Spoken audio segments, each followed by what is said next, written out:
Sarah. Welcome back to the podcast. I am so excited to be here. I think you were on, was it last year? It was, I think it was last year or a year and a half ago. And it was right after that Washington Post piece came out talking about how women just need to shut up and take their birth control pills. Yes. I do remember this. Oh my goodness. I feel like my brain blocked that article out. That didn't block our episode out. Yeah. I'm so happy to have you back on, and congratulations on your new book, which we have up right here. For anyone watching on YouTube, and we'll get into kind of, first of all, like why you decided to write the book and what you dive into when it comes to PMS and our hormones and our cycle and the whole thing. And before we get into that in the episode, I would love for you to introduce everyone to your work, to yourself. For anyone who's new here and hasn't listened to our previous episode together or have looked at your book so far, because you're one of my favorite researchers in the space, and I admire you and your work. And so yeah, just here's the floor. Okay, yeah. So boast about yourself, because you have so much to brag about. So I'm Dr. Sarah Hill, and I'm a researcher, and I actually got my PhD here in Austin at UT. And I have spent my research career studying women and studying women's psychology.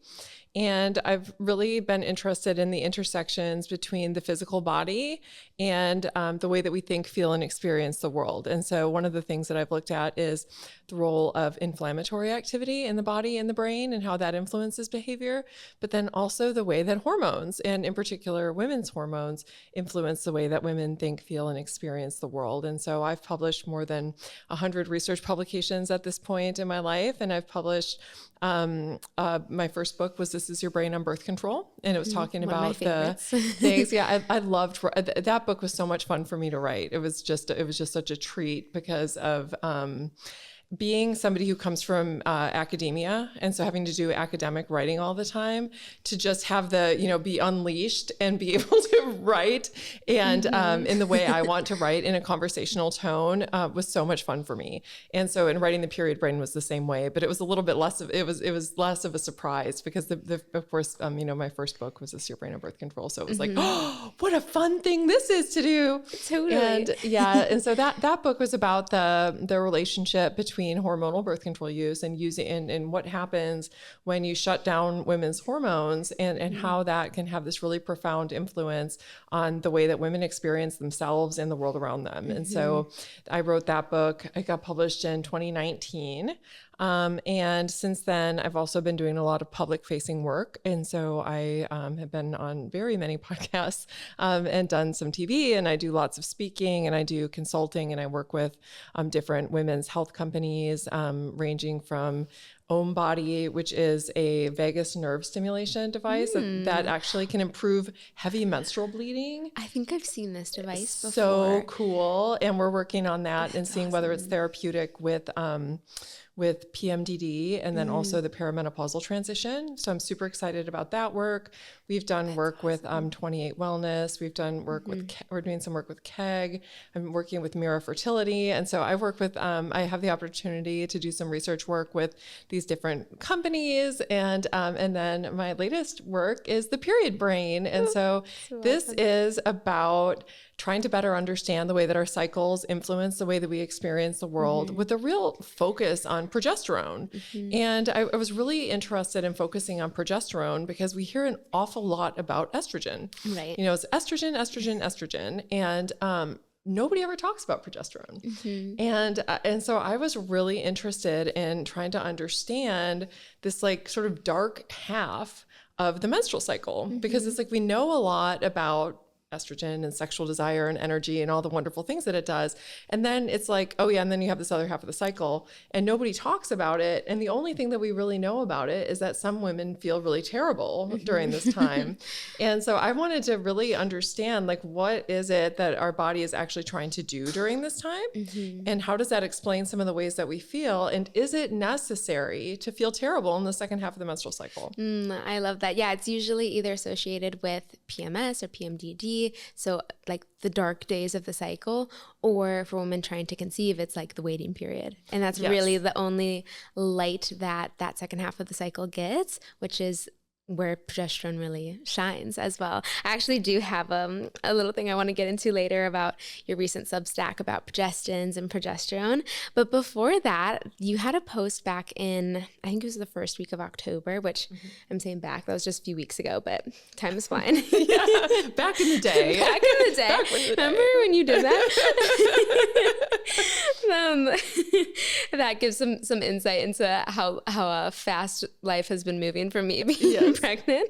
But just about how women need to be studied as women, not as small men, or you get into as well how a lot of studies are done on female rats, but their ovaries are removed. And so that is not the same, anyway, I loved the post, but I would love for you to really kind of explain what you mean in that post, and also how the scientific and medical communities and research have failed women in studying women, and why you think that is. Yeah. So to understand that, like the first thing that we need to understand is that like when medicine and research in medicine first started, it was really focused on men, and it largely, this was just because nobody really cared about women. Right. And it was like, nobody really cares. And it was sort of a sexist, endeavor. But then of course, things got better, right? And people realized that women also matter.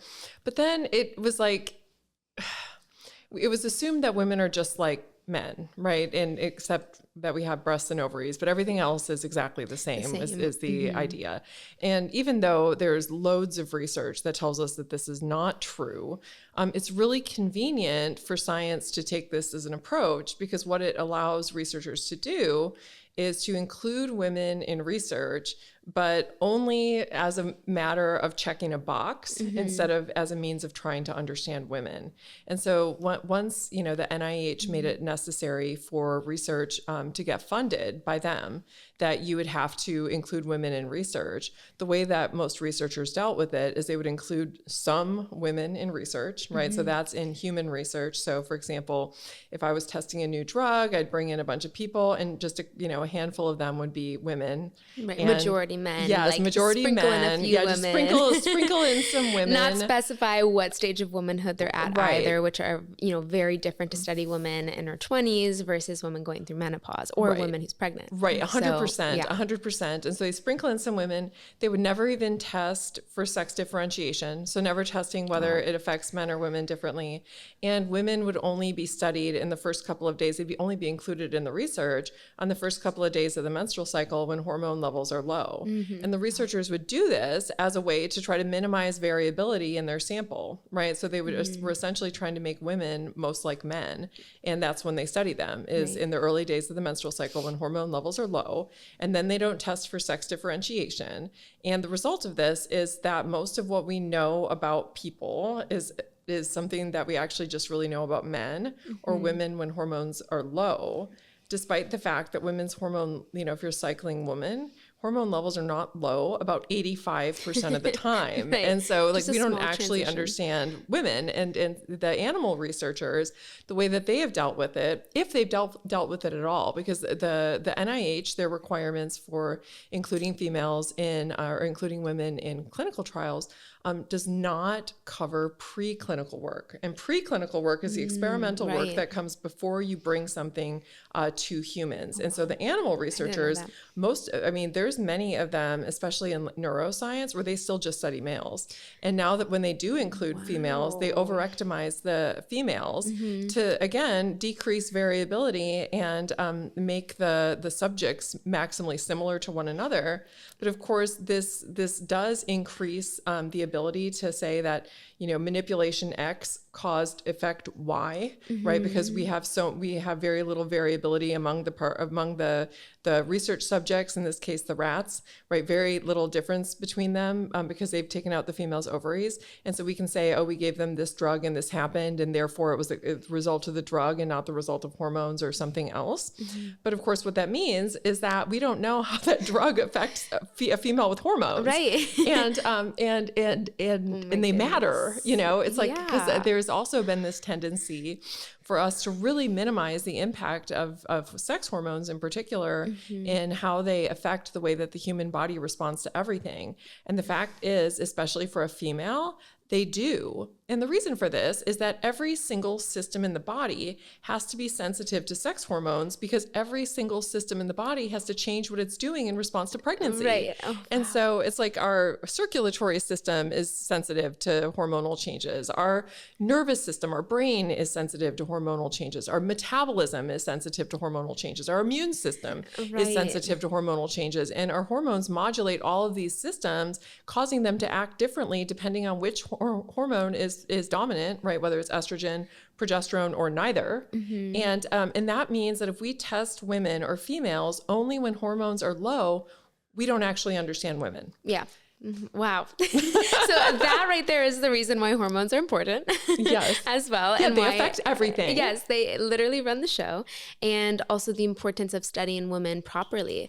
And so is it a lack of funding, a lack of time? Is it just pure laziness? Is it still like what is the reason you Right. So it's a very complicated answer. So on the one hand, it's definitely easier and less expensive to only study females as males, because then you can just, let's say that you do a statistical power analysis, which is something that we have to do in science in order to test, or in order to figure out how many participants or subjects we need in a study in order to be able to find whether there's an effect. So let's say that we have a new drug and it's going to the market and we want to see whether or not the drug works better than a placebo. We would do a power analysis to figure out how many subjects do we need to have to test the drug in order to find a response if there is one. And let's say that it tells us we need 30 subjects, right? If we account for sex differentiation, then we don't need just 30 subjects, we need 60, because we need to be able to test for sex differences, and that is going to require a larger sample size. And so it's cheaper just to assume that males and females are interchangeable, right? Only test females when they're maximally like males. And that does allow you to get things done more quickly and more cheaply than what you would do if you were actually studying men and women in equal numbers, or males and females in equal numbers. And then if you add in cycle phase, that adds another layer of complexity, which increases the sample size that you need. If you're going to be looking at women, for example, in the season of estrogen and then also in progesterone, that's also going to increase the demands on sample size. And it's going to increase the expense and the amount of time that it takes to do the study. Exactly. And so it's more convenient for researchers to be able to do this. And so I think that that's like one of the biggest pushes. And it's not that scientists are jerks, because they're not. Most scientists want to do what's right. But the fact is that there's a lot of pressure on scientists to get things published quickly and cheaply. And you know, if you're a scientist and you're trying to build a career, you know, if you don't get tenure, and your tenure depends on whether or not you are publishing a lot of papers, publishing a lot of research. If you don't get tenure, it's not like, oh, well, then you don't have tenure. You get fired. Okay, so it's like a very stressful and high pressure job. And when you have journals, research journals, and you have granting agencies that will fund and publish research that only includes only includes males, or only studies, you know, women as men, you know, essentially like when they're most male, then that's what scientists are going to do, because if they don't do that, then they risk losing their jobs. Right. Oh, and so it's really, the change has to start at the top, and it has to start with our funding agencies and the research journals. And they need to make a unilateral decision that says, we are not going to be publishing or funding research unless it studies women and females as females. Right. And that means looking at them, testing for sex differentiation, right? So if you're testing something in men, you need to test it in women, and you need to test for sex differences. And then you need to study women as women, which means studying them in both major phases of the menstrual cycle. Right. And would you also include or suggest that researchers then include a group for the menopausal woman as well? Yes. Okay. I mean, absolutely. You know, we've got to start somewhere. And so my big push is that we really need to start by just differentiating between what's happening with estrogen versus progesterone. But certainly it's the case that women we are a moving picture, right? We are not simple. And our bodies change in response to pregnancy. They change in response to postpartum, and they change as we're going through the menopausal transition. And to really thoroughly understand women, we need to understand them at all of these different transition points. And when you look at, who is studied and when they're studied, we know very little about pregnant women. We know very little about menopausal women. I mean, I'm really experiencing that firsthand right now. Well, yeah, if you're trying to figure out, like, is this drug safe for pregnant women? And the way that they test this isn't by looking at whether or not pregnant women take it and something bad happens. Instead, it's like, oh, to what extent does this go through the placenta? And if it really doesn't, then they're like, all right, well, Godspeed. Yeah.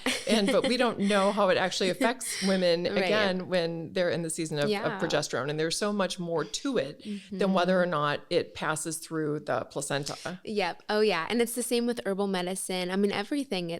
Nutrition, like that's another huge area of controversy when it comes to pregnancy. And I share my meals all the time on my Instagram stories. And, I get messages all the time a lot of it's out of concern, but some of it is just genuinely asking, is this safe to eat while pregnant? Because I've been told that it's not by my doctor.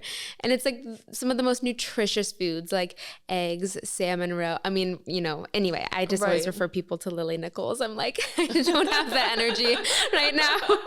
I'm like, just go read her book. She cites everything. You can go look at the research if you'd like to as well. But back to the research and having the different groups, of course, yes, we have to start somewhere. And just testing women in the season of estrogen versus progesterone is super helpful, and like the best place to start.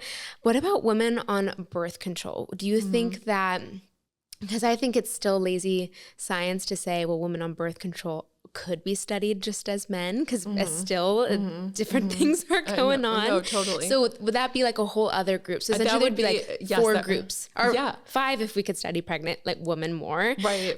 So kind of 5 staple groups for studying women. Yeah, no, totally. Because the birth control pill, I mean, it creates a completely different hormonal context than what you tend to see in with a naturally cycling woman. And in some ways, they're most like menopausal women. Okay. But then they also have that progestin, and God only knows what it's doing, because it's such a crazy I mean, most of them are like really funky molecules, and they bind to all sorts of receptors that they have no business binding to. And so the way that women respond to everything ranging from stress, and then when we look at things like cancer risk and breast cancer risk in postmenopausal women, the progestins can have really crazy effects in those groups on those outcomes, whereas like progesterone has a really nice protective effect on those things. The opposite. Yeah, the opposite effect. Impact. Gosh, this is wild. I mean, I think like if anything, I hope we can all take away from this just that science is important, but like the nature of science is to also question things. And we just have to think more critically as women, I believe, when we're analyzing a research study, or we're hearing about something, whether it's from like a doctor or a different practitioner, really like thinking critically and having to do some little dig work ourselves. But what do you recommend, what should us women do when it comes to, because it's, I know we've referenced like, pharmaceutical drugs a lot and studies on drugs, but even just a lot of the integrative medicine research that's coming out, whether it's water fasting or dry fasting or intermittent fasting, cold plunges, saunas, like all of this noise that's even going on in the more naturopathic integrative medicine, but still being studied mostly on men. And like cold plunges, I think is one of the most, I think we've kind of debunked that one the quickest. Just because many women like myself were realizing very quickly, oh, I don't feel good after I do these. So anyway, how do you recommend the ladies listening to this episode kind of decipher what does and doesn't work, or what is and isn't true when it comes to the research and their health? Right. Well, so I think that one of the things, and this one's really simple, and it sounds like you did it yourself, and that is just like to listen to your body and believe it. Right. So if you're trying something that you heard about that's supposed to be really healthy, like the cold plunge, and your body is telling you no, there's probably some wisdom in that. So that's like, sort of the easy approach.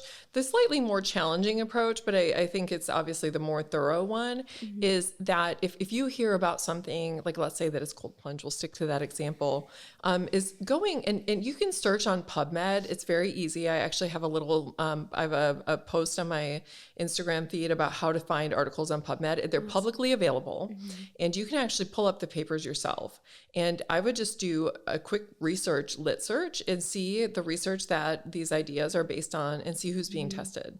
And if it's exclusively being tested on men and it's something that you try and your body isn't listening, like does not feel right, then I would say hold off on that as part of your wellness practice until there's more research done that it also includes females. Yeah. And if you're looking at that research and it includes women, make note of the fact of whether or not they account for cycle phase, because there are a lot of activities, including fasting and things like, extreme exposure to heat and these types of things that tend to be worse and more difficult for women to experience in the second half of the menstrual cycle than they are in the first. And this is because our body changes in response to progesterone. And even though like we make nobody ever talks about the profound impact that women's hormones have on the way that our bodies are, sort of operating their day-to-day operations. But it is really profound. And in the second half of the cycle, for example, our respiratory drive, which is that feeling where we feel like we need to breathe, that increases. Our respiration rate increases. Our body temperature increases. Our metabolic rate increases. So our energy need is higher, our body is hotter, and our body is working harder just to maintain homeostasis. And what this means is that during this period of time, going into a sauna is going to feel much worse because your body temperature is already elevated and your respiratory drive is up, which makes you feel breathless. And a lot of women report feeling really breathless and uncomfortable in the sauna in the second half of the menstrual cycle. And it's because our body is already a furnace during that time. And this might not be the best time to do this. And why you're out of breath all the time being pregnant. Yeah, well, no, exactly. Truly, exactly. Yeah. Well, it's so funny because even women with asthma report worsening in the second half of the menstrual cycle because of this change in respiratory drive. And also, during pregnancy, women with asthma can feel increased problems because you do feel that breathlessness. And that is just your body trying to get as much oxygen as it can because it's got a lot going on. There's a big building project going that's underway and it needs a lot of oxygen and getting through your blood. It's such a beautiful way to look at that part of the cycle too. Again, we mentioned this earlier, but there's so much negativity around the second half of the cycle, or just, I guess, negligence around that second half, because the first half feels stereotypically really good because we have more energy and more blood flow. We feel, sexier, more confident, more social. And it's the opposite in the second half. And I always loved, it's so I'm like, what was it like to cycle? It's like, I forgot. But I've heard it's kind of the same after you give birth, you're like, what was it like to be pregnant? And you forget so I've heard you also forget some of the pain and discomfort from childbirth, which is why a lot of women are like, I'll do it again. Yeah, I'll go do that again gladly. But anyway, I always loved that second part of the cycle because it was just full permission to go slower with things, to not push myself, whether through workouts or social engagements. I just noticed without feeling guilty about it. I didn't want to go to all those networking dinners or even just socializing with friends. I had a few girlfriends that I was like, yes, come over, let's have some tea, let's catch up and chat. But it definitely my world always got a little bit smaller and more intentional during that half. I always felt a lot better at school during that half too, more focused. I could concentrate and remember things better. And this was long before I even really understood why that was happening.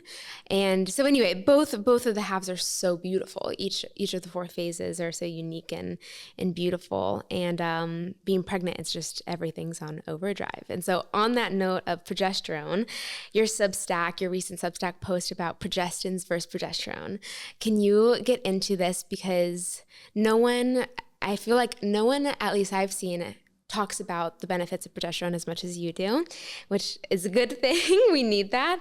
And at the same time, no one's talking enough about progestins. Right. And I was on the combo pill for 6 years up until I stopped in 2020.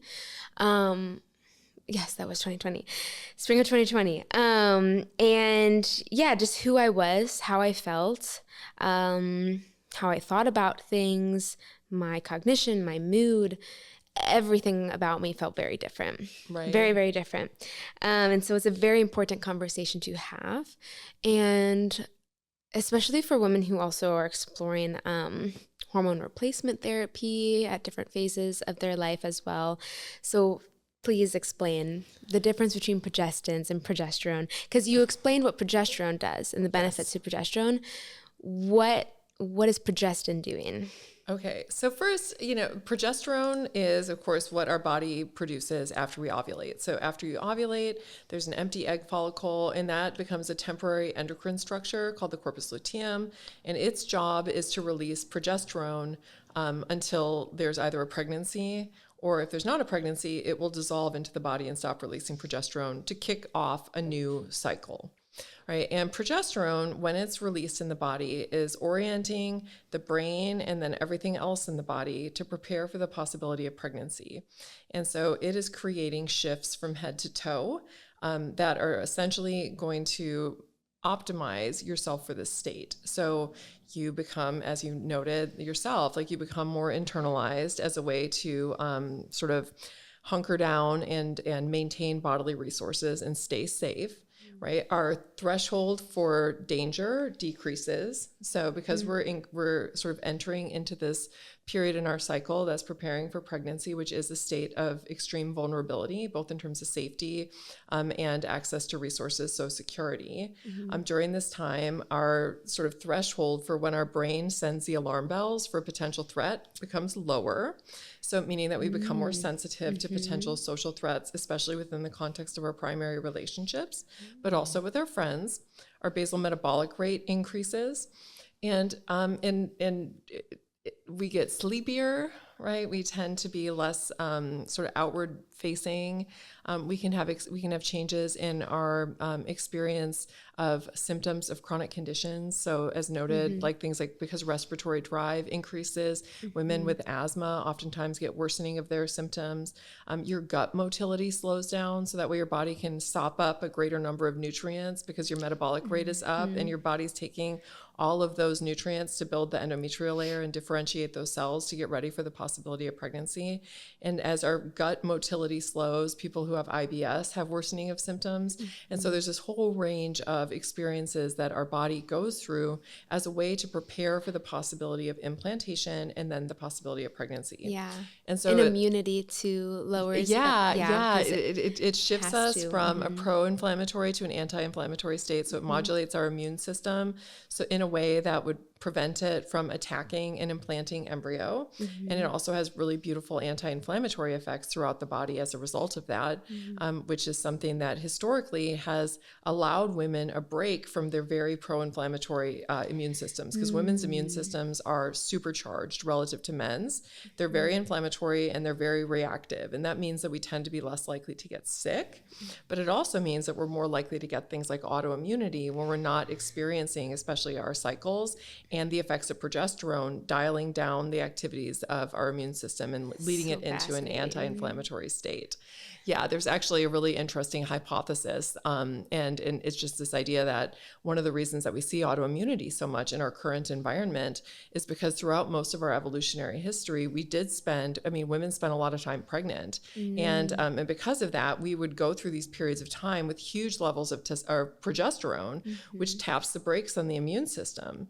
And now when you have women who aren't spending much of their life pregnant at all, we don't have that countervailing force. And so instead, our immune system is just going full tilt all the time. And the result of that ultimately can be the development of autoimmune disorders, which is a really sort of fascinating area of research. But, when progesterone is being broken down in the body, so this is one of the other great things. So sort of when we think about the big picture of what progesterone is doing, it is just orienting our brain and our body for pregnancy. And this means that we experience shifts relationships from head to toe, including in our immune system, in our gut, in our lungs, in our metabolism. Our metabolism increases by like almost 11% in the second half of the cycle. So we need more calories, we're hungrier. But progesterone also has these really cool effects in the brain through the release of a neurosteroid called allopregnanolone. And when progesterone is broken down in the body, it releases this compound called allopregnanolone, and it has the effect of stimulating GABA receptors in our brain. And GABA is the primary inhibitory neurotransmitter system in our brain, meaning when we say that something is an inhibitory neurotransmitter, it means that it slows the brain down, right? And just to give you some examples of what it feels like when we're having what we call GABAergic activity in the brain, it's like when you meditate or do yoga, or are like sitting in your favorite pajama pants by the fire, that cozy kind of relaxed feeling, that's GABA. And GABA is also, our GABA receptors are also what gets activated when you drink alcohol. And that's why people will sometimes feel a calming effect when they drink alcohol, at least initially, because their GABA receptors are being stimulated. And our bodies, the female body, is able to produce this compound, allopregnanolone, that is a potent activator of this neurotransmitter system. So they activate GABA receptors in ways that are incredibly helpful to maintaining mental health and balancing mood by increasing GABAergic activity. And so I'm telling you all of this. In allopregnanolone, just another sort of little quick benefit to the brain is that it's because it is inhibitory, meaning that it slows the brain down. It also has a lot of really nice neuroprotective effects, and it also has anti-seizure effects. So it's got all these like really beautiful effects in the brain. Now, a progestin is the synthetic progesterone that is in hormonal birth control, right? And most progestins are synthesized not from progesterone, but they're synthesized from testosterone. And if they're not synthesized from testosterone, they're synthesized from spironolactone, which is a diuretic, right? And so the chemists take these molecules, either testosterone or spironolactone, they manipulate the molecules in ways that allow it to stimulate progesterone receptors, right? And so when you take these things, it will stimulate progesterone receptors in the brain, and that is the brain's cue to not tell the ovaries to start stimulating egg follicles to ovulate, right? And that's how birth control works, right? The progestins stimulate progesterone receptors in the brain. That's the brain's cue to inhibit the hormonal cascade that prompts ovulation, and that's why we don't get pregnant. However, the thing about these progestins is that because they're not actually made out of progesterone and they're not progesterone, when they're broken down in the body, you don't get allopregnanolone. There's none of this. And this is something that, again, human females have been exposed to and our brain has relied on as a means of helping to balance mood and be neuroprotective in the brain. And then when you go on hormonal birth control, which again shuts down ovulation. And when you don't ovulate, you don't get that empty egg follicle that then produces progesterone. So women aren't producing their own sex hormones, and instead they're getting this daily dose of progestin and then sometimes also in a synthetic form of estradiol, that in combination product. And this doesn't have those really beneficial effects. It doesn't promote neuroplasticity. It's not anti-excitatory. It doesn't have the anti-seizure effects. It doesn't have the calming effect. One of the leading hypotheses for why women on hormonal birth control are at a greater risk of developing anxiety disorders and depression is because their levels of allopregnanolone are so much lower than that of a naturally cycling woman. And so they're not getting all of these really nice beneficial effects. And what we also find with progestins is that they don't have the same impact on bone growth because progesterone helps to promote the solidification of bone tissue, and it helps to grow bones. And progesterone also has anti-cancer effects because whereas estrogen is proliferative, meaning that it causes cells to proliferate, like breast tissue, for example, and endometrial tissue, progesterone is anti-proliferative, and instead it leads to cell differentiation. So essentially it tells cells stop dividing and instead start to become the cells that you need to be within the organ. So whether it's breast tissue, it's in the breast, or whether it's in the endometrial layer, it's in the endometrium. And so in this way, it also has anti-cancer effects because it helps to turn the volume down on estrogen's proliferative effects, right? It's anti-proliferative.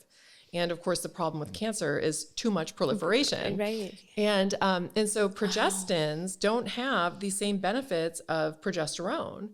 And so what research finds, for example, is that women who use hormonal birth control, their levels of allopregnanolone are significantly lower. They're at a significantly greater risk of developing anxiety and depression. And when we look at menopausal hormone therapy, women who take a product that includes estrogen and progestin, they are at an elevated risk of developing breast cancer. We don't find this risk in women who are taking estrogen alone or women who are taking estrogen along with micronized progesterone, the actual real deal thing that the body creates. And when you say estrogen, are you talking about bioidentical or is this the synthetic estradiol? We're talking about the bioidentical estrogen. Okay. Yeah, and what the research finds is that in fact, when you look at the risk profile for breast cancer in people who use biologically identical estrogen and progesterone, is that oftentimes their risk of breast cancer is lower, and these things are also protective against neurodegenerative diseases. There's new research coming out showing that these can potentially have a protective role in Alzheimer's disease. This isn't going to be found in the progestins. They don't have those beautiful sort of anti-inflammatory effects on the body. They don't have those beautiful anti-excitatory effects on the brain. And so they're not going to have these same benefits. And so what happens is a lot of times doctors will talk about these things interchangeably, and you hear it all the time. And it's even published in the research literature where they'll be talking about a progestin and sometimes they'll call it a progestin, sometimes they're calling it progesterone. And this is getting published in the scientific literature. That's so lazy. Well, it is so lazy. and confusing. It's led so many women to be so afraid of hormone therapy, and a lot of women who'd really benefit from taking it because they hear about these scary, risk factors. And these risk factors are scary, but they're related to progestin. And progestins are just funky molecules. One of the things that I write about, and this is your brain on birth control, is the fact that women who use hormonal birth control, many of them don't exhibit a cortisol response to stress. And the reason that this happens, and this is an alarming thing to have your body do, because that's the same type of pattern that we see in people who have PTSD, and it's related to issues with emotional regulation and poor mental health. In progestins, one of the reasons that we get this blunting of the cortisol response to stress is because the progestins will, in addition to stimulating progesterone receptors, and in addition to sometimes stimulating testosterone receptors, which can lead to things like skin breakouts and hair growth on your face, is that they can stimulate your glucocorticoid receptors, which are your cortisol receptors. And this can make your brain and your body think that you are in a state of chronic stress. And so then what your body does, shuts the system down. It's like, all right, no more stress response for you. And so it starts releasing high levels of these glucocorticoid binding globulins, which bind up to cortisol, make it inactive because it's trying to prevent the body from essentially succumbing to disease from stress. And so ultimately, these progestins aren't necessarily good for anyone, except, in as much as they prevent pregnancy and the use of birth control products, but they don't have any of these beneficial effects that actual progesterone has. And I don't understand why anybody is using these in hormone therapy. It just makes absolutely no sense to me. Right. But I guess because if it were bioidentical, well, that would be hormone replacement therapy. But when we're talking about birth control, they use progestin because it shuts down ovulation. Right. So, one thing I've always wondered, and I was actually talking to somebody who's a physician, and she has started giving women on hormonal birth control micronized progesterone, which I think is actually really brilliant because I think that it might potentially have a positive impact on some of the things that we tend to see go wrong in women using hormonal birth control, including the mental health related side effects. But it doesn't counteract the progestin? Nope. Enough to, interesting. No, super interesting. And actually it's funny because she was telling me about this And we're actually working on a study right now because we found that women who use hormonal birth control, because they're not getting that calming GABAergic activity in the brain, we hypothesize that women who use it may be at an increased risk of developing alcohol use disorders because they might be trying to self-medicate by drinking alcohol, since alcohol also activates the GABA system. Yeah. And so we've done a couple of studies now where we do find that women who use hormonal birth control are at a greater risk. They have more alcohol cravings, they have more alcohol use. And that's crazy. I just have to say that is extra crazy because a lot of women in college are on hormonal birth control. Yep. And college, obviously everyone has a different experience, but notoriously it's the first time you're away from home, you're partying more, you're drinking more alcohol. So that is a very scary correlation as well, and how that could impact also just how you metabolize the alcohol. But on top of that, you're saying potentially even the desire to drink as well. Yes. Yeah. And so we have a couple of projects now. We're just submitting a paper with the first of our studies looking at this. But what we want to do moving forward is look at giving women who are using hormonal birth control micronized progesterone, biologically identical progesterone, and seeing whether or not it has a protective effect on alcohol cravings and use. And I think that moving forward, this could end up being a really not only in terms of alcohol, use disorder prevention, but also just mental health protection among women who are using hormonal birth control. That using micronized progesterone could end up being something that we start to see happening, and that 20 years from now we'll look back and say, how could we not have been supplementing with micronized progesterone? Yeah. And so that's my hope. Yeah. It's like, that would be so wonderful. And at the same time, sometimes I just think like, oh my goodness, why do women have to be on this whole cocktail of things? I know. Just to, like, obviously, I mean, we've been doing the symptothermal method for the last 5 years. And then right when we decided like, okay, we want to have a baby, like we use the symptothermal method to conceive as well. And obviously I know that's not meant for every woman, depending on what phase of life you're in as well. So I totally get that. And it also sometimes this makes me upset on behalf of women as a whole, that we do have to kind of be on this like cocktail of things and look out for these things. And again, as someone who I was prescribed hormonal birth control, the combo pill. I was on it for a good run, 6 years, and I had reoccurring panic attacks. This was during undergrad. I was sent into the hospital multiple times because I thought I was having a heart attack. They got so bad. Wow. I was prescribed Xanax for that. I had sleep issues, insomnia, and so I was prescribed Ambien for that. And so like, I was on this cocktail until I was finally like, I can't do this anymore. Right. And I was working simultaneously outside of those prescriptions with integrative doctors from Chicago, where I'm from, and they helped me to understand nutrition, sleep, stress reduction. I mean, interestingly enough, actually, no one ever brought up birth control. That's so funny. I know. I still feel like I found out about it through a podcast. First things first, I found out just by sitting at a women's luncheon one day, and someone was talking about how they read Jolie Brighton's book. And I was kind of I wasn't a part of the conversation. I overheard it. And so I just kind of took that information in, and I was like, oh my gosh. Could like the anxiety, the sleep issues, the stress, the just not feeling like myself, not feeling like it got to a point where I just wasn't feeling as happy by things that normally would make me feel happy and joyful.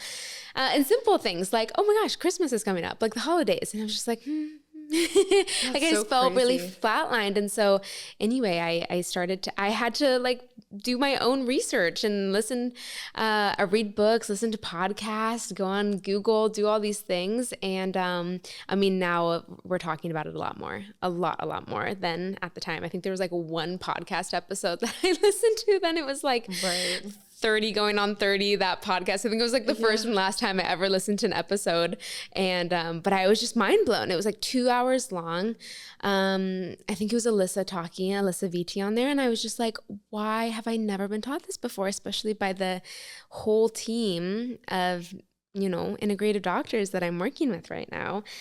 And so anyway, progestins, Are we seeing that they have an impact on mood and like personality as well? Aside from like mental health and how you feel, what about like personality and like characteristic traits? Yeah, so it's really tough to tell. So we definitely see that women who are using hormonal birth control, that they experience shifts in, their mood. They can experience shifts in how, I don't even know how to explain this, but essentially like how dialed in to their feminine energy they are, right? And so one of the things that I hear a lot from women who were on hormonal birth control and then go off of it is that they suddenly feel like they're fully inhabiting their body, and that they're also like really dialed into themselves as like a desirable creature, this like sexual being. Cause, the sex drive for a lot of women really suffers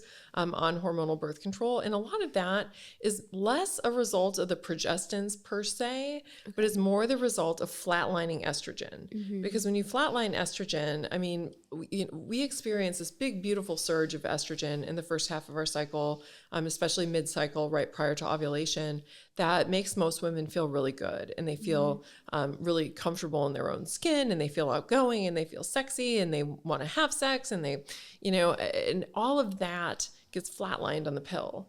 And so a lot of times, I've heard women describe it as feeling almost like a worker ant, like a drone, where they felt like very much like oriented toward their career goals and everything else, and like checking boxes, but that they didn't really feel like they were inhabiting their body. And that then they went off of it, and then they felt very much at home in their body, and they could like appreciate themselves as, this biological creature, and also, like get dialed into their sexual desire again, their sexual attractiveness. And that just like opens up this whole relationship with the self that I think can go missing when women are on hormonal birth control. Yeah. I mean, I think this conversation thus far has just further exemplified the dance between estrogen and progesterone too. So not just the benefits of estrogen, not just the benefits of progesterone, but how they work together. And there's a rhyme and a reason for why this is how women, like this is how we're made, we don't have to think about it. The only time this goes out of whack, I mean, obviously there are other nuances, of course, like chronic illness and such, but really it's from when we bring in the synthetic medications and pills, and those are trying to mess with what is otherwise just happening without us thinking about it. And so there's this beautiful dance. Both hormones are important, which is why, they both exist. It's not just estrogen, it's not just progesterone. And to your point, our hormones don't just make us fertile. Like that's, it's not just, you just need your hormones to be working in your cycle to be regulated when you want to get pregnant. They make us human. Yes, no, they make us who we are. Yeah. I mean, it's like, I think it was the second chapter of my first book was called You Are Your Hormones.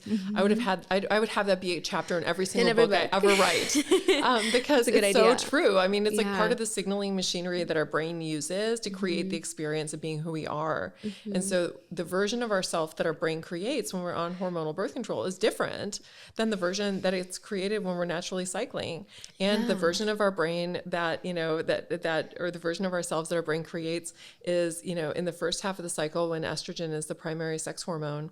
This is a time when we are optimized for attraction and sex. And so we're a little bit of a different version of ourselves than we are when we're under, when progesterone is the primary sex hormone, and our brain and our body are optimized for implantation and pregnancy. Safety and and it's like, and so we shift between these two states, as you noted, I mean, really effortlessly, and without, having to spend too much time thinking about it. And it's really brilliant and amazing how quickly how much our body is able to adapt to these changes. And then of course, how easily they can get derailed when we have a bunch of environmental, interactions that aren't so favorable for being able to ease through the hormonal changes in a way that doesn't feel like falling off a cliff. Yeah. I mean, you indirectly answered one of my questions was, what do we lose when we are suppressing that cycle, when we are suppressing, our ovulatory menstrual cycle when we are on hormonal contraceptive? And like that is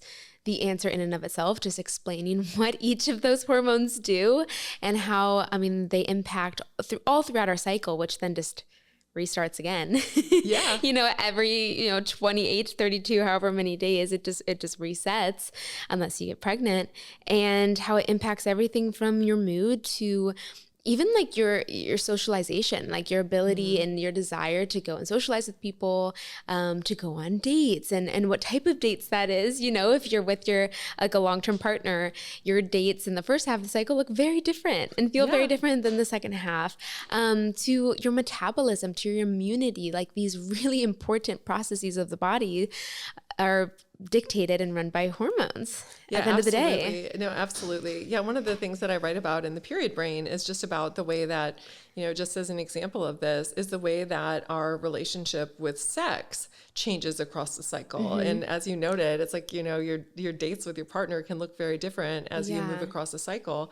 And that's what research finds, is that like when women are in the estrogenic part of the menstrual cycle, and particularly when they're in the fertile window, when estrogen levels are really elevated and conception is possible from sex, I mean, women, they experience a lot more spontaneous sexual desire, which is when you are just sort of sitting there minding your own business. And you're like, ooh, I just really want some sex.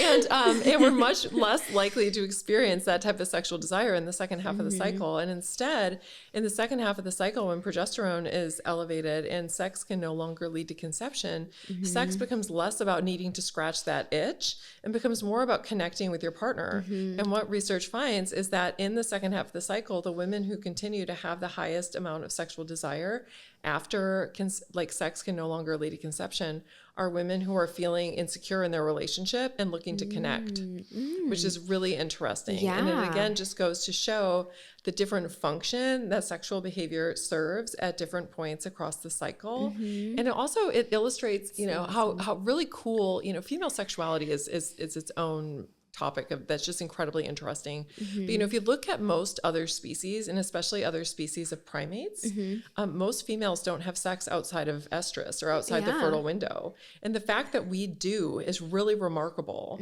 because sex is costly. Obviously, metabolically, it requires some effort.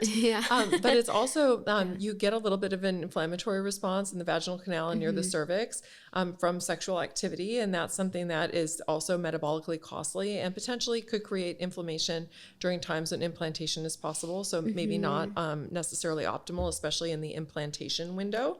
Which occurs during peak progesterone, so peak luteal phase.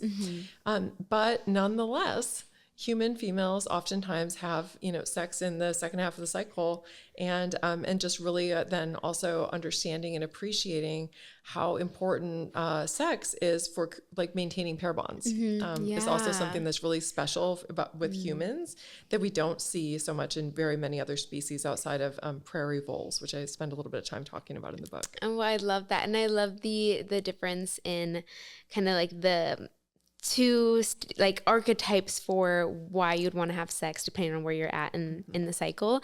Because I came across something the other day very briefly, and I've seen it a few times over the years actually, especially on platforms like X, just from some male creators who are like, oh, women want sex because of this, and it's usually like women want, women have sex for connection.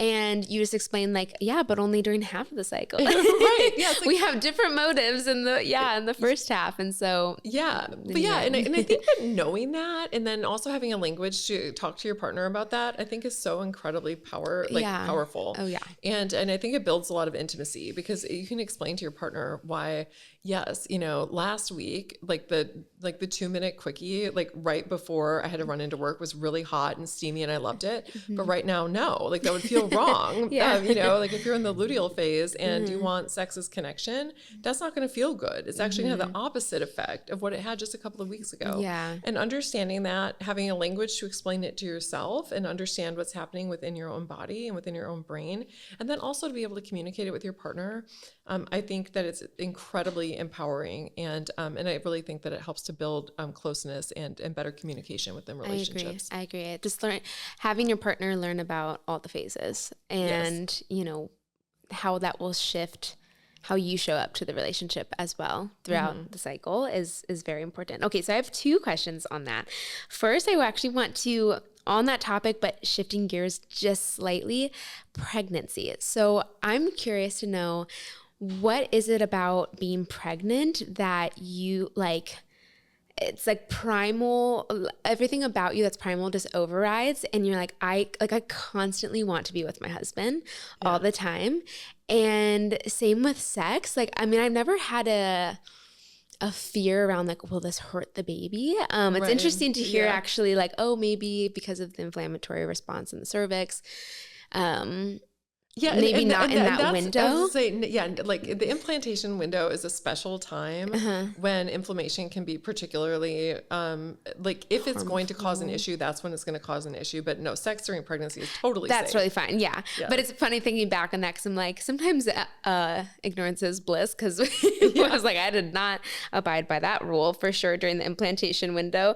But what is it about pregnancy? And our hormones are obviously doing really wildly beautiful things during pregnancy and are very heightened. Right. What about it, or is this even, I guess, normal? Is maybe part A of this question, that as the mom, as the woman, like I want to be by my husband, the father of my child, like a million times more. Like I feel like, come here. Like I just want to like almost like, and I'm like a cuddly person, I would say. It depends. Like if I'm stressed, I guess maybe, what phase of my cycle I was in the past, historically speaking, but like uber cuddly now.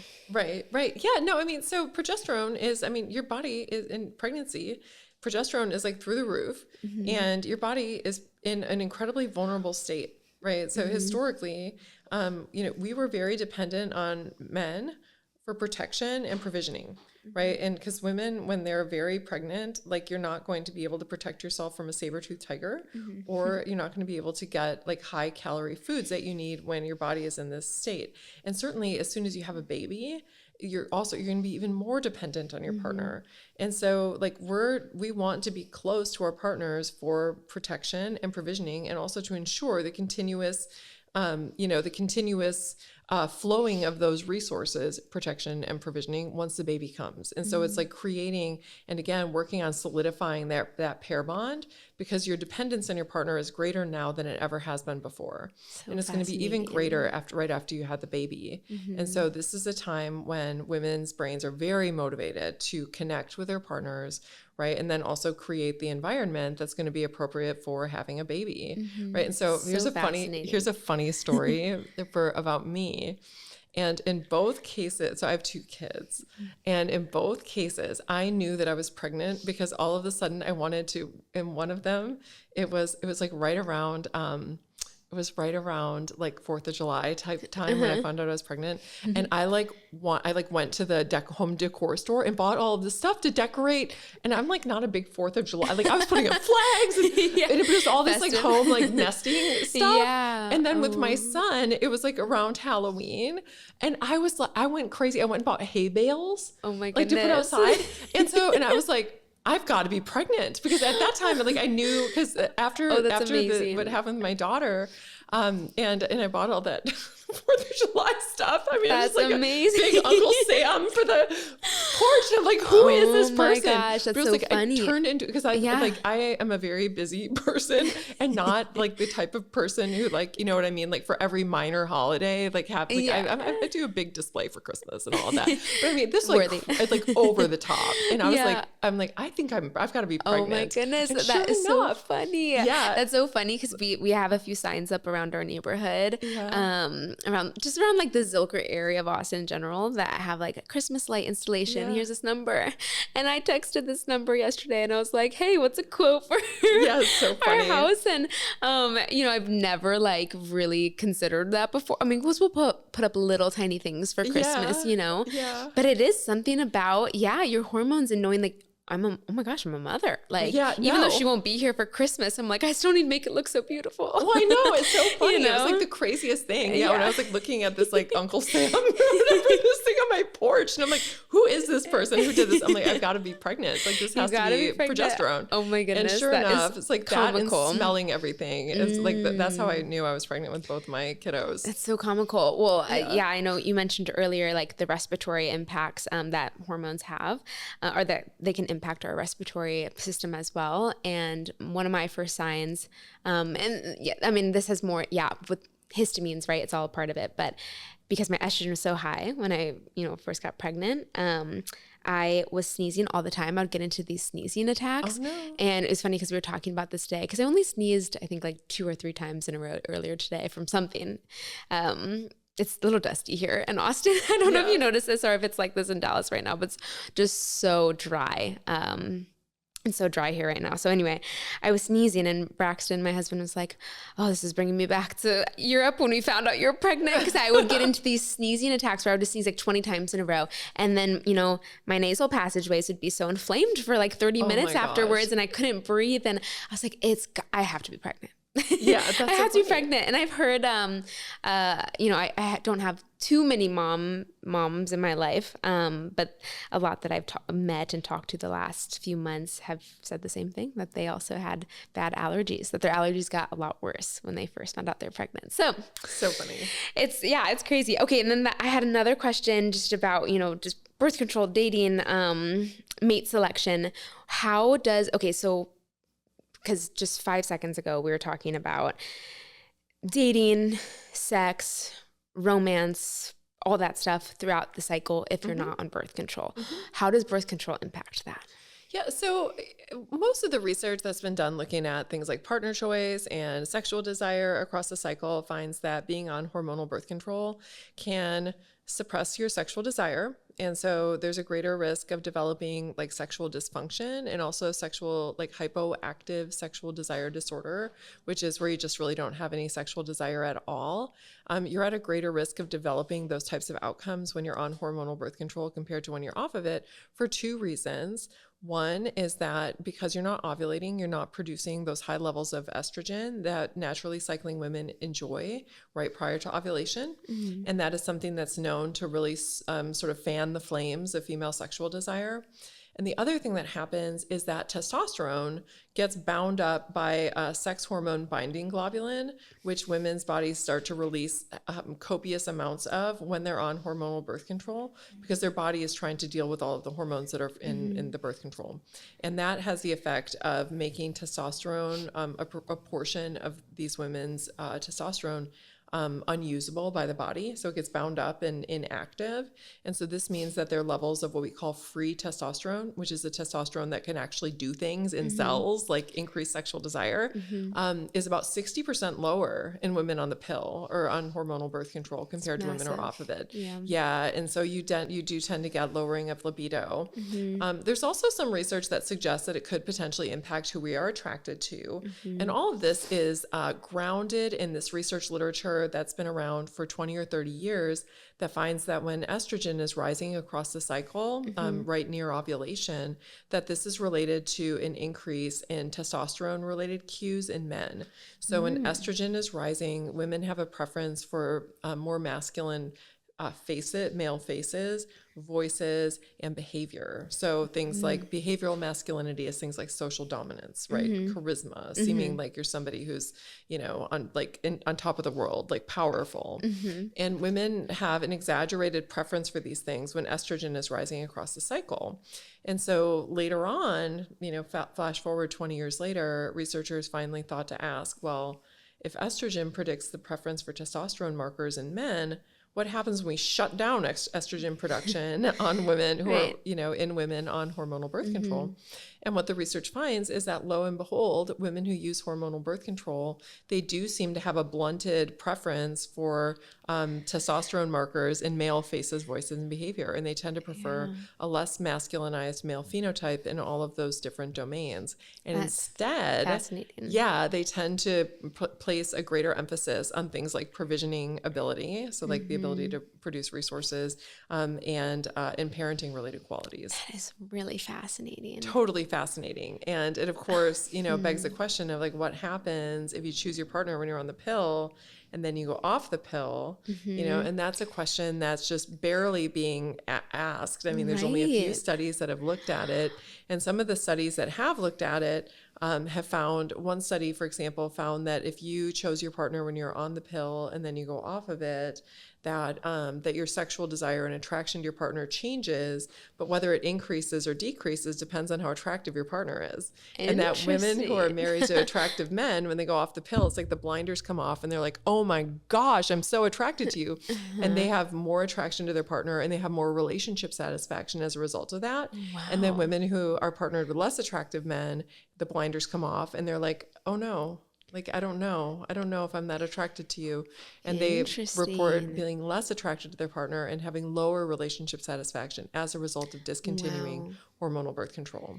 And well, that's fascinating because a lot of women decide to stop the pill once they get married as well. Yeah. And I wonder, I mean, hopefully soon there may be a study done on the correlation between the rising rates in divorce as well with the rising rates in the prescription of hormonal contraceptive to women from like an increasingly more and more so younger age as time goes on as well. Yeah. So we just did a study, and this doesn't have anything to do with divorce, but just to sort of show you how idiosyncratic these results are. We did a study, we partnered up with Natural Cycles. Oh yeah. And we sent their users a survey, and we were looking at women who were just going off of hormonal birth control and were starting natural cycles. All right, so these are women who all used hormonal birth control. But about half of our sample, we asked them whether or not they chose their partner while they were using hormonal birth control or not. And what we found is about half of the women had chosen their partner when they were on hormonal birth control, and the other had chosen their partners when they were naturally cycling, and then started hormonal birth control later, and then were going off of it, right? So here's a sample of women, about half of whom chose their partners on, half of them chose their partners off. And then we looked at the changes in attraction, like they're reported like changes in attraction as a result of discontinuing hormonal birth control. And we also looked at sexual behavior that was logged in the app over a period of months. And what we found is that women who chose their partners when they were on hormonal birth control, they had less sex across the cycle with their partners relative to women who chose their partners when they were naturally cycling, which suggests that there is potentially more sexual attraction within those relationships. To begin with. Yes, where when you choose your partner when you're naturally cycling compared to if you choose your partner when you're on hormonal birth control. Which in, theory supports the notion that you choose your mate best when you're not on hormonal birth control. Yeah, so that's, even if because I know he says, well, it depends on also the attractiveness of your of your mate as well. And so it could either make you more or less depending on their level of attractiveness after the birth control pill. But yeah, and so what we also found was we just asked women, since you discontinued hormonal birth control, how do you feel about your partner? Has your attraction increased? Has it decreased? Have you noticed no differences? And what we found is really interesting. And so we found that there were 3 pots of women. There was about 30% of women who said that they felt more attracted to their partner. We had about 40% of women who said, I don't notice any difference at all. And then another 30% of women saying that they felt decreased attractiveness to their partner or decreased attraction to their partner. And it just goes to show that these effects are very idiosyncratic. Yeah. And you don't know what you're going to get. And how many months was that after they stopped the pill that they were asked? So they were asked that after, I feel like that was at the 3-month mark where we asked them about that. It would be interesting to follow up with that same sample and do it at 6 months and 12 months. Because for me, when I stopped the pill, I feel like everything kind of felt the same, more or less. I noticed a few things immediately. I don't know if this is exactly correlated, but I did start to sleep better within 2 weeks. But other than that, everything else kind of felt the same in terms of like my hair, my skin. It was really around the 6-month mark that for me, 6 months post pill was when I experienced the good and the bad. Everything was kind of catching up with me.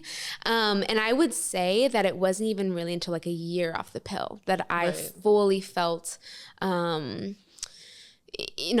I still was struggling with some other health things on the side. So those health things aside, I feel like it was a full year for me to really start to cycle again and to just feel better post pill. Yeah. So it was really interesting. So for me, when I went off the pill, it was about 3 months after when I just felt like I was experiencing everything with so much more amplitude, where like both good and bad, right? Where it's just, I just felt more alive. I felt like more attractive. I felt higher sexual desire. It was like all of that stuff. But I was also like having emotional where it was just like, I felt everything so much more intensely. And so I felt that right away after about 3 months. But what was really interesting is I had a narrative about myself, and that I thought that I was somebody who suffered from anxiety and depression. And I had believed this to be true of myself. And I had been on the pill for 12 years, more or less, almost nonstop. Wow. And it took about 10 years being off of it for me to look back and say, that's not true of me at all. Oh, like, wow. I'm not like, I'm not anxious, Yeah, but it's like, you right. develop your core sense of who you are in your late teens and 20s. And I was on the pill for all of it. Oh my gosh, yeah, And right. so like my core identity was like, okay, and and I'm kind of anxious, and I get kind of depressed. This is who I am. And this is who I am. And then it was about 10 years after that where I was like, no, I'm not. Like, that's not me at all. Like, I don't feel that way. Like, I'm actually really resilient. And when bad things happen, I pull myself back up and I just keep marching along. Yeah. And that wasn't true for a long time. I didn't recognize that about myself until it took almost 10 years off of it for me to realize that it was a false narrative. Yeah. I feel like it definitely, being on the pill, dampered my authentic self for sure. Because I too, for the long time, was like, oh, I'm anxious. I can't sleep. I have panic attacks. Right. And, I was like, I'm just going to have to, at the time I was doing more like natural things because I didn't want to take all those medications anymore. But I was like, this is just going to be my life, is just like managing this, managing all of this. And again, it took some time for me. It didn't happen right away, but I'm like, oh my gosh, this is who I am, and I actually even feeling like pregnant. Now I'm like, now I fully feel like that freedom, for me, just cause I also dealt with a bunch of other things throughout my teen years, like anorexia, depression, anxiety, even before the pill as well. The pill definitely did not help with any of that, on like a biochemical, hormonal level.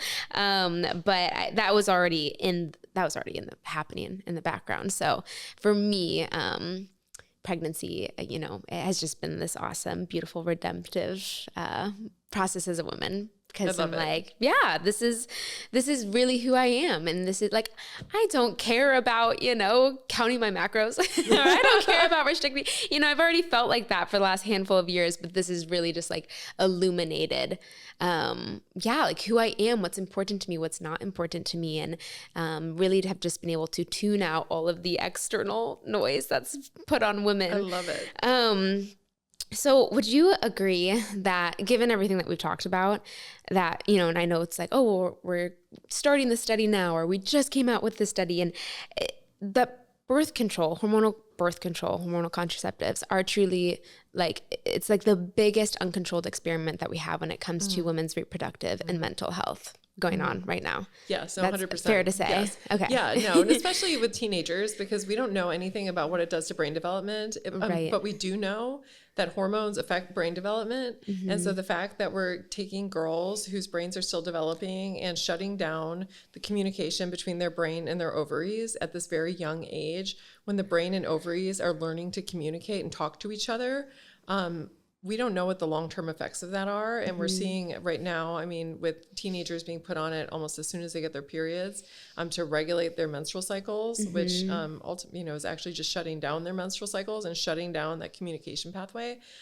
We don't know what that does and whether or not the effects are reversible, because when you're when you're going through the pubertal transition and your brain is transforming from its child version of itself into the adult version of itself, hormones play a really important role in guiding that process.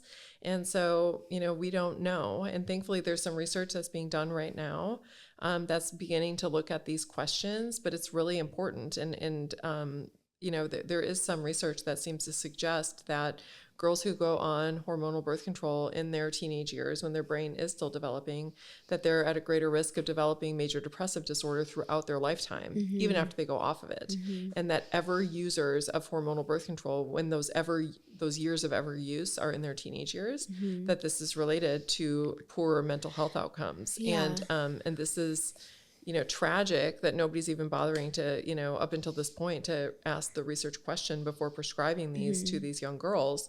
But we'll see. I do think that it's contributing to the mental health crisis that we see in teenage girls. Yeah. And I wonder too how much that has to do, or what role that has to play in postpartum anxiety and depression as well. I know this doesn't happen necessarily across the board for all women, but a lot of women are able to get pregnant really quickly after stopping birth control. Again, not everyone, and how that could potentially impact our postpartum experience as well. I had a long conversation with my older sister about that because she had a rough time with her first, and during those early postpartum months, and she was one of those kind of rare cases of, she stopped the pill and was like prepared to I'm going to spend the next year really regulating things. And she got pregnant on the third try, I think. And she was like, oh my gosh, this happened. I hope everything is okay. And she had a healthy pregnancy. Everything was healthy, but she really struggled. And so we were talking, about why that would be. Aside from the obvious, right? And just what's going on a hormonal level postpartum and how that impacts the brain, as you so beautifully explained earlier. And also she was on birth control for 15 years before. And she was never someone who really even experienced anxiety, even on the pill. She was like, I always just felt kind of just flatlined on it, but she wasn't very anxious. She wasn't getting the panic attacks like I was. That all came postpartum. Yeah, no, that's really interesting. And in a lot of ways it makes sense, because when you go from having your hormones being flat, right, this totally flatlined, and then you go through this big swell of hormones during pregnancy, which make most women feel really good. And then all of a sudden you have this big hormonal crash, which happens postpartum. Your body does not have the hormonal dexterity to be able to adjust to hormonal changes the way that somebody who has not been on birth control probably does. And there's a lot, because most of the research in the area of both PMS and PMDD, and then also looking at postpartum depression, a lot of it tends to point to having a sensitivity to hormonal changes. And I would imagine that having no experience with hormonal changes, if you're on hormonal birth control, that this may lead to increased sensitivity to hormonal changes when they actually happen in the case of postpartum, when you got pregnant immediately after discontinuing the pill. I've not seen any research looking at that question, but that would be my hypothesis. Yeah. And I'm sure it's just multifaceted to a bunch of things, and also going back to community and how if you don't, it really does take a village. And if you don't have a village, if you don't have access to that, how that could impact it. So I get that it's also most likely multifaceted, but it is something interesting that there's not a whole lot out there for us pregnant and postpartum ladies in terms of research, but hey, maybe one for the future. So for the next generation, especially if you're a parent listening to this, I actually am pregnant with my baby girl. Do you have advice for parents raising daughters? Because and then I have a second part to that question. So actually I'll just leave it there. But when it comes to having these conversations with your teenage daughters, and given the impacts that we've talked about of progestin and synthetic hormones, what, in your opinion, is the best option outside? Yeah.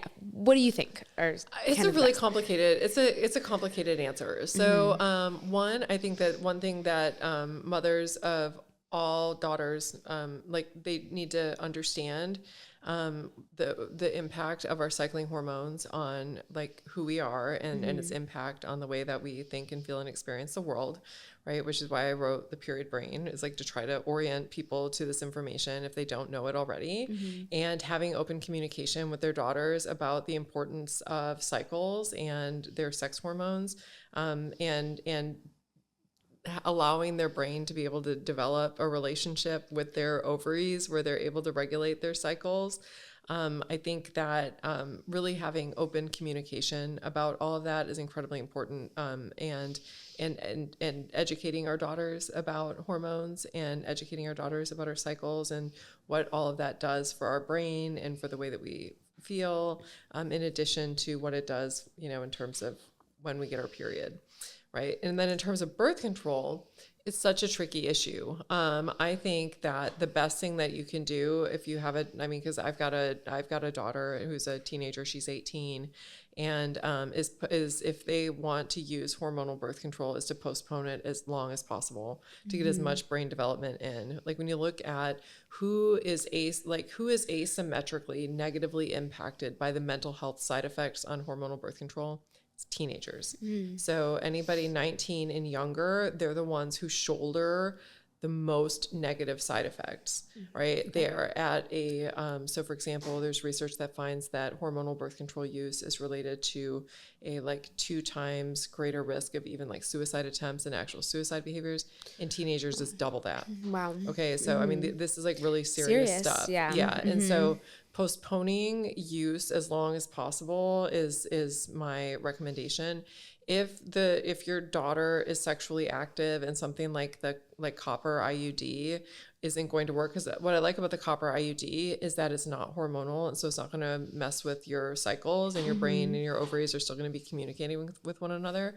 What I don't like about it is that it's painful and it can make periods worse, and a lot of girls don't like it. And so I wish that there were better and more options available that were as effective as hormonal birth control.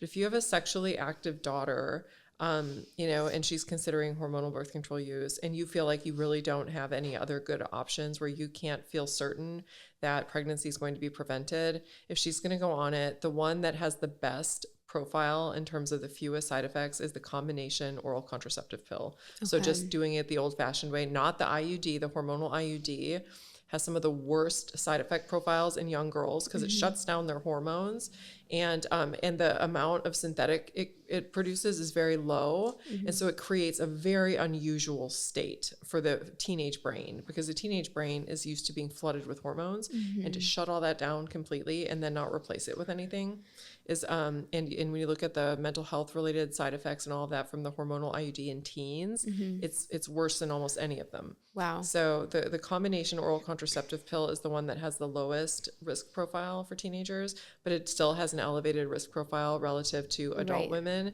And so I would say if you have a daughter and who's going to go on that you need to just keep an eye on them and make sure that their mental health is okay, and talk to them about the risks of mental health related disorders, and make sure that they're tracking how they're feeling over time to make sure that they're actually okay, because the brain has a funny way of not recognizing when it's depressed. It just feels like everything is bad, right? Your brain doesn't think oh, I'm depressed, right? Yeah. It just thinks wow, nobody likes me and my job is really bad and I feel like I have no hope.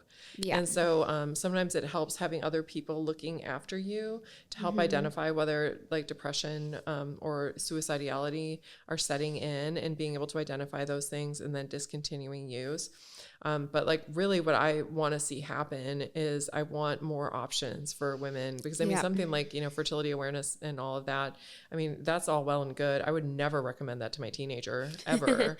It definitely requires a different level of dedication. It does require a lot of great, and I think it's a really beautiful method for women who are invested in it. Yeah. But most teenage girls, and once your daughter gets older, I think you'll learn that even the most hormonally aware, teenager is not a reliable person to be having do these things. They don't get enough sleep. They are out with their friends. They lose track of time. And then your brain will tell yourself stories if you don't have condoms and you're near ovulation and you really want to have sex, and your brain will be like, you're not going to get pregnant. You're fine. You're okay. And especially in the political environment that we're living in, it's a really dangerous time for girls to be having unplanned pregnancies. And so it's a tricky tricky issue. So, educate yourself and educate your daughter about the risks and benefits of hormonal birth control. And that's what my first book is all about. The Your Brain on Birth Control is like really a user-friendly guide to understanding the different types of psychological and behavioral changes that can occur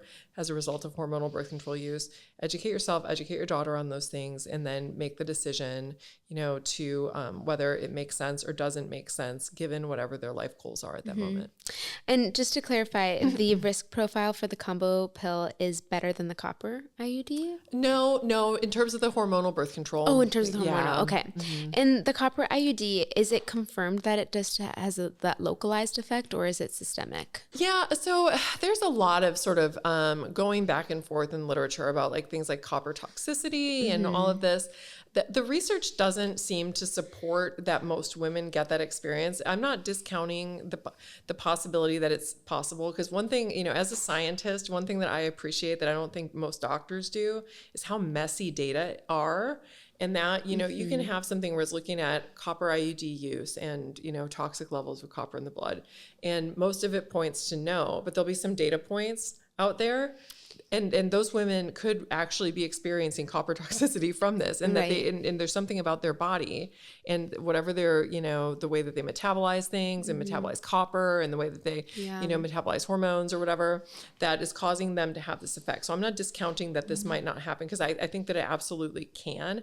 All of us are so different, and the way that we metabolize everything is so different. Yeah. And research, when you actually look at data, is absolutely messy, right? We only talk about the mean and what happens on average. Right. But when you look at the individual data points, it's always a mess of spaghetti. A mess of spaghetti. Yeah. And so it is possible, but like I said, on average, it doesn't seem like it causes problems. Like, I would have no problem recommending my daughter try the copper IUD.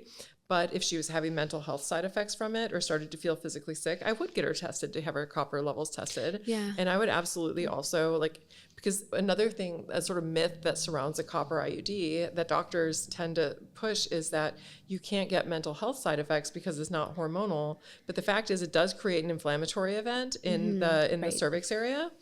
And some women are really sensitive to inflammation. And for those women, it can cause mental health related side effects. Yes. It's uncommon, but it's not impossible. But it's not impossible. So definitely a good thing just to be aware of. 100%. If I never even tried the IUD, because I heard I had, honestly, one of the best things when I was figuring out all of this stuff about birth control was just getting together with my close girlfriends in college. And we were all just like, drinking tea one night in one of our apartments. And I was finally just like, okay, who here is on birth control? What are you on? And how do you feel? And everyone had their different, methods that they're on. And the ones who had IUDs were like, it was truly the most excruciating pain of my life. And one of my close friends, she was like, yeah, we had to go, we drove to the doctor to get it inserted, and I was literally in a fetal position the entire drive home and the rest of the day. And so it does make me sad, because I'm like, why? It's notoriously on women and young girls to figure this out. And when you're having to decide between, okay, do I want the pain from that, but it has less of a chance of messing with my hormones and my mental health, obviously still a possibility, but hopefully I just get by with some inflammation of the cervix and that's it. Right. Or do I want to go for the synthetic progestins? And I mean, you said it already, but I just really hope that there are better options. Me too. Very, very soon. Me too. I feel like a lot of women feel like they have their backs up against the wall, and I understand that completely. And like part of the reason I wrote the Your Brain on Birth Control was to really make women aware of the trade-offs that are being made when they're on the pill, because I think that, they get swept under the rug so frequently, and we need to be pushing for more options. It's like most women, when you ask them about their birth control, they're like, oh, it's great. My hair's falling out and I don't have a libido and whatever, but it's great. It's like perfect. It's like we just lower our standards for feeling good. Are so low, and we deserve better than that. Truly, I feel like even in pregnancy, because I heard, back when I first found out I was pregnant, by the time you get to the second trimester, you're going to feel so good you won't even feel pregnant. And I was laughing with my mom the other day because she's like, who would ever say that you wouldn't feel pregnant? Like you still very much so are pregnant and feel different. And, you know, I then made this video for social media where and I actually didn't even post it, but I probably will.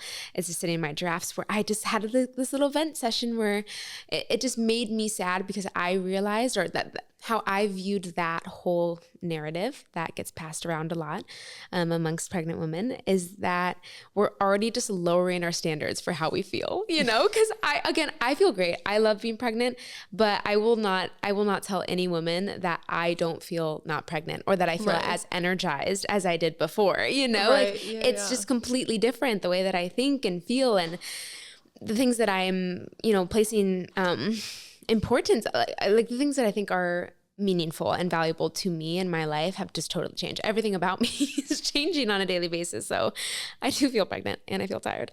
But yeah, it's just like, we just kind of lower our standards as a society of women of like, we don't need to feel amazing. You know, we'll get by with the hair falling out, no libido, feeling whatever, tired, no libido, who cares, you know, like, so anyway, hopefully there are some better options for us here pretty soon. And also we can just hopefully bring men to the table here soon as well, aside from vasectomy, like hopefully they have more options as well.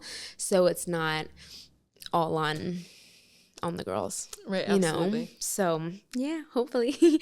Do you have any closing advice for the women listening to this who are struggling with their hormones, have PMS, aside from reading your book, which of course we will link up all of that in our description, but just any advice, tidbits, essentially like that you could pull from your book just to share with our listeners?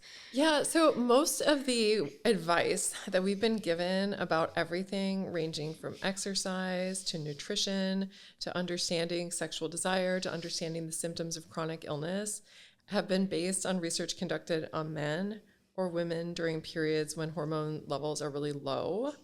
And, you know, and reading The Period Brain is about learning about the other set of rules that we were never told about what our bodies actually need when we're in the season of progesterone during the last 2 weeks of our cycle.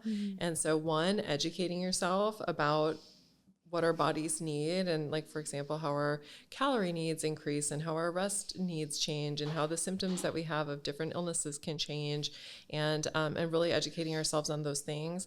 And then also taking steps to help increase our resilience to hormonal changes, because a lot of women feel worse than they need to in the second half of the cycle. And the reason that they feel so awful is because the hormone change that we experience in the second half of the cycle is so much greater in magnitude than what we experience in the first half. And just, you know, to orient you to this, like progesterone in the luteal phase peaks at levels that are 10 times higher peak levels of estrogen at ovulation, 10 times higher. And so it's rising and falling. You have hormone changes that are rising and falling at 10 times higher levels than what goes on in the first half.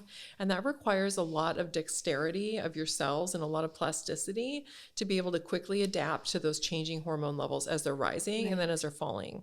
And so everything that we can do to help increase our resilience to hormonal changes is going to be time well spent. And so I talk in The Period Brain about things that we can do to increase our resilience to hormonal changes, but a lot of these things are, you know, eating real food, right? Nourishing our bodies, listening to our bodies and giving it the sleep and recovery time that it needs, which is higher in the luteal phase than it is outside of it. Making sure that we build a community around us, supporting ovulation and you know, again, this is all of these same things that support our resilience to hormonal changes also support ovulation. And just, you know, making sure that we're taking care of ourselves during this time when our body is at an increased vulnerable state. Beautiful.